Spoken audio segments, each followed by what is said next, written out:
What's going on, guys? It's Cappy. Thanks for showing up for the giveaway. Like I said I would, here is the $50 Amazon gift card code on screen. It's just a bit of appreciation giving back to you guys for helping me reach 1,000 subscribers on this channel. Let me know in the comments below if you received the code, subscribe and turn on the notification bell for more giveaways in the future, and maybe even a chance to be featured in one of the videos. Enjoy.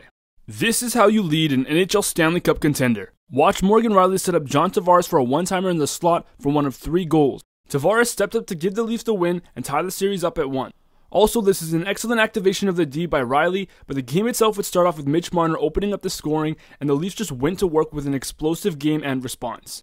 Even Willie scored a beauty, and the Leafs core gelled well, as in the post-game interview, they showed Rielly and Tavares showing great old man-like chemistry, pretty much just showering each other with compliments. Although Leafs fans are now excited for the future after winning a dominant 7-2 game, the question remains, was it a fluke? Well, John Cooper said something before the game that was very true and evident now in this series, and it's that throughout the course of a series, the momentum often swings like a pendulum from one side to the other, and that was 100% the case here last night, which made me think Toronto is headed for a very elite Tampa team in Game 3. Given that Vasilevsky always bounces back after a tough night like that one, the onus is on Tampa Bay to regroup and respond and play a much tighter game on Saturday, which you can bet they will. Now, if Toronto wants to take Game 3, their job is going to be to step up and play at an even higher level than they showed in Game 2. Going back to what Cooper said about the pendulum, the reason the series tend to go back and forth is because the hardest thing to do in an NHL playoff series is come back after a win and get it done a second time. As soon as the game is over, it should be put behind you, and your goal is now to get the next one. But one thing I noticed after the series was tied was the amount of people who did a 180 on this team. Fans went from blaming the refs and blaming Justin Hall for their losses to now being over the moon over one game. It's always at either end of the extremes with this Leaf fan base. Now, obviously the Leafs responded appropriately in Game 2,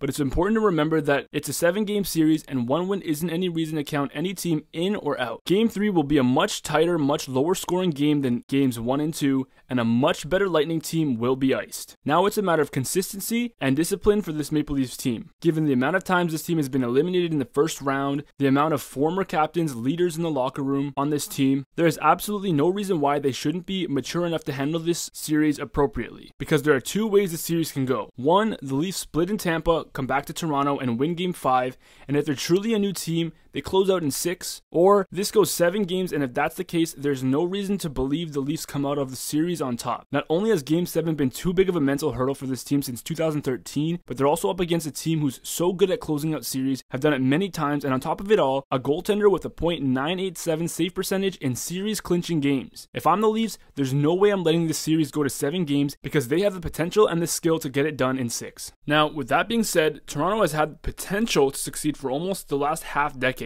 What really seems to be the difference maker is the culture surrounding this team. Fans will support the Leafs regardless of their season or postseason disappointment, and they'll continue to sell out every year. So from a business perspective, why would the Leafs ever need to change? Another thing about the culture is the narrative. There's been a 56-year-long narrative of a curse, and now a 19-year-long first-round curse that haunts this team. While players say they pay no mind to it, it's extremely clear that when their backs are against the wall, they choke, and when they have chances to clinch, they fail. Regardless of what players say, this is a chip on the shoulder of anyone who embraces the Leaf, and it's unavoidable in the city. Winning is a mentality, and while the Leafs have the advantage and tools on paper, Tampa has unshakable belief in each and every one in their group, which is lethal in the Stanley Cup playoffs. It's Cappy, and I'm out.